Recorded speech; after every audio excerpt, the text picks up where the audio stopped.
Good morning. Mga sadik, good morning. Ngayong umaga tayo mananalbos ng kamote.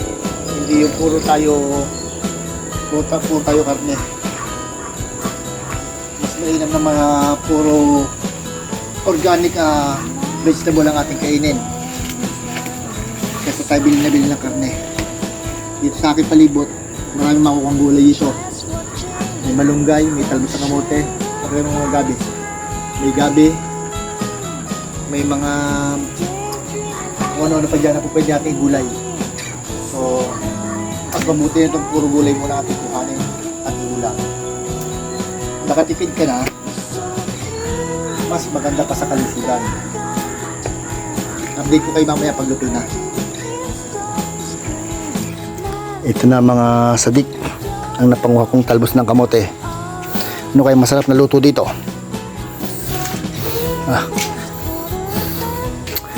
Update ko kayo mamaya pagluto na kung anong mga maghahanap muna ako kung anong masarap na luto dito. Mga kasadik, kanina languha ko ng talbos na kamote. Ngayon naman ay magluluto tayo ng insiladang talbos na kamote, pero sa sarili kong bersyon. Merong malunggay. Inutol ko yung puno ng malunggay kasi mataas na, hindi maabot. Para kamihin ko na lang, ibabaon ko, itatanim ko na itong pinagputulan para sa 2 buwan kong bakasyon, siguro man marami-rami itong talbos. Mas malaki na magiging pakinabang. Sige, update ko kayo mamaya.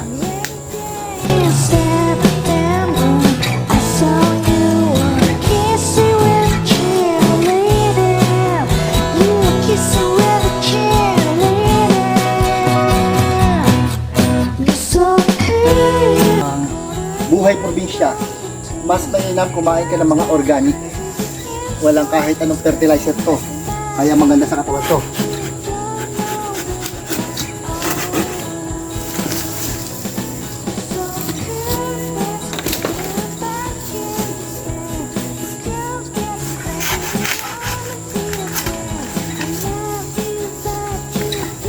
Lam.